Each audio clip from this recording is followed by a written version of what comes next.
Sometimes when I wake up in the morning, when I hear the neighbors warring over some imagined slight that kept me up half of the night, they make it clear no end's in sight. I dream that I'm on some remote island. I'm king of all this land is my land, and I rock, wrecking wise and playing God, and being everything I'm not.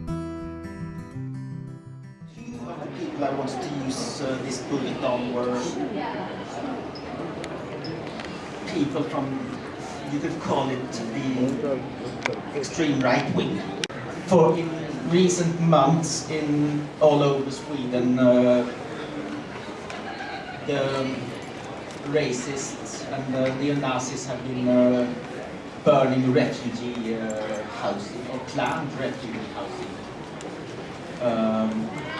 Luckily, no one has been inside any of them, I think, yet.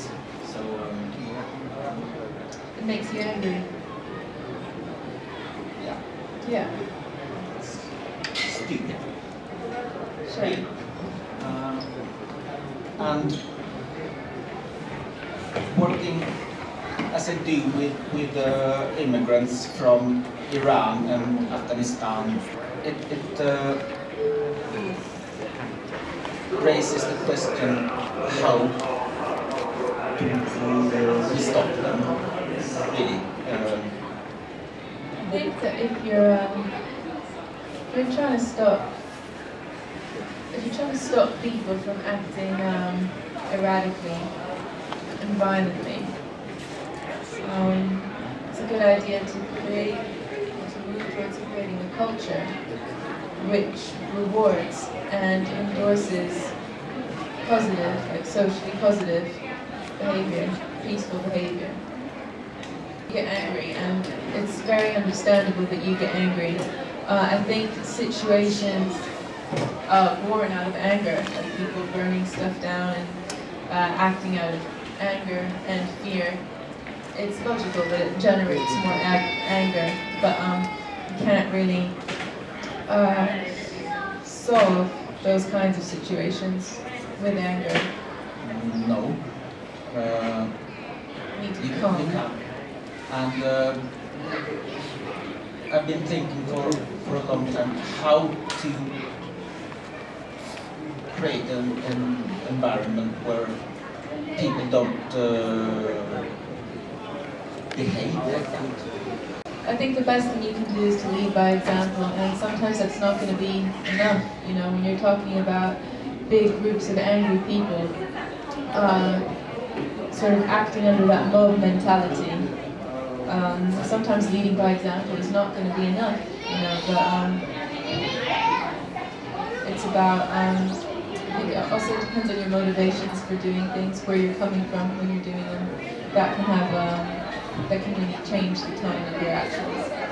I think a lot of the time when people are behaving hatefully, you know, that is going to be born out of anger, which is more often than not, most of the time, born out of a frustration, which can come from fear or a lack of understanding.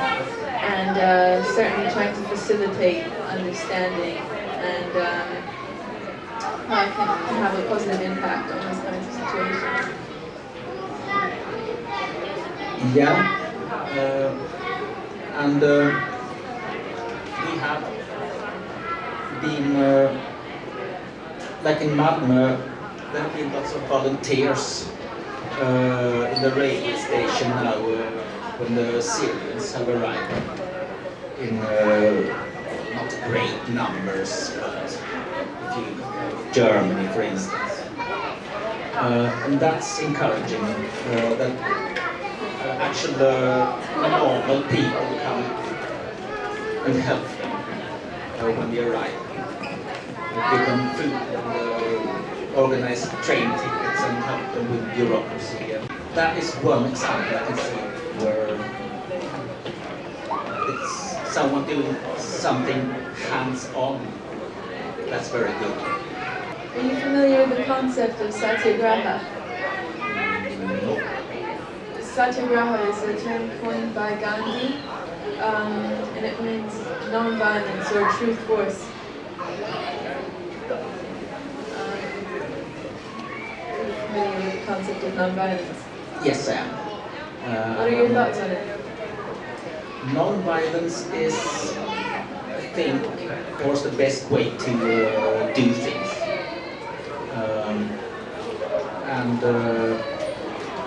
I have been practicing a bit of non-violent resistance to this and that.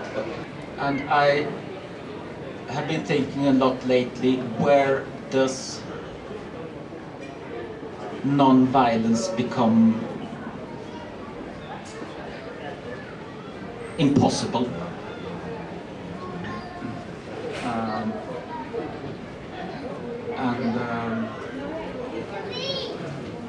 So far I don't know, but if you're met with a lot of violence, I think in time you need to actually you have the right to defend yourself with, as I think Malcolm X said, by any means necessary. Yeah, I think that there is almost always that option to react non-violently, but it just becomes, at what point is that actually going to be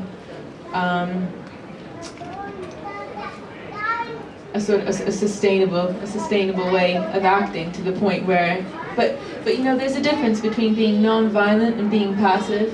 Like, just being passive doesn't necessarily imply action, whereas non-violence is truth. Yeah, it's active, it's truth force. And you can be Jackie Chan about stuff. If somebody's coming at you and raining down all sorts of punches on you, you can get down and tie their shoelaces. But to be successfully non-violent requires a great deal of versatility. Yeah, it does. I greatly admire those who can. For sure. The audience will have questions to our guests. I'd like to ask Mr. Brodsky, I think the real question is, what do you do with feelings when there is no one to receive them? In what context? Anger, for example, you just spoke about it. Human anger is quite common and maybe even natural, just like other things. So if someone passes away, you might ask, what are you going to do with the love that you felt and still feel?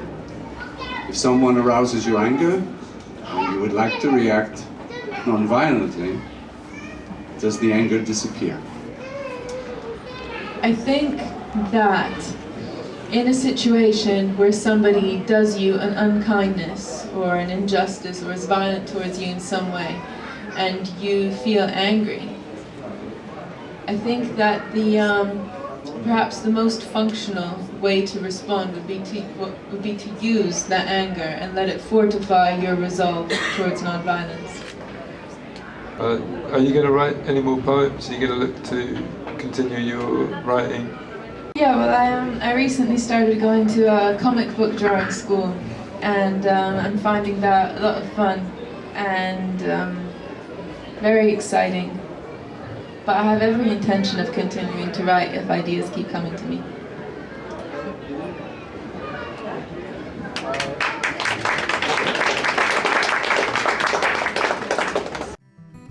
Sometimes I find you're on my mind. Sometimes, and sometimes I'm fine.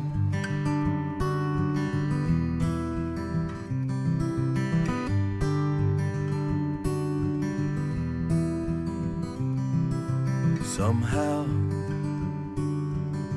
I know it wasn't always so. When you were here not long ago, as the one love I had found. Peace and harmony did abound, laughter at last the only sound. Sometimes shadows dance around my home, taunt me till I have to roam to a place where I can hide, pretend the world is on my side until the memory has died. Sometimes I find you're on my mind. Sometimes, and sometimes I'm fine.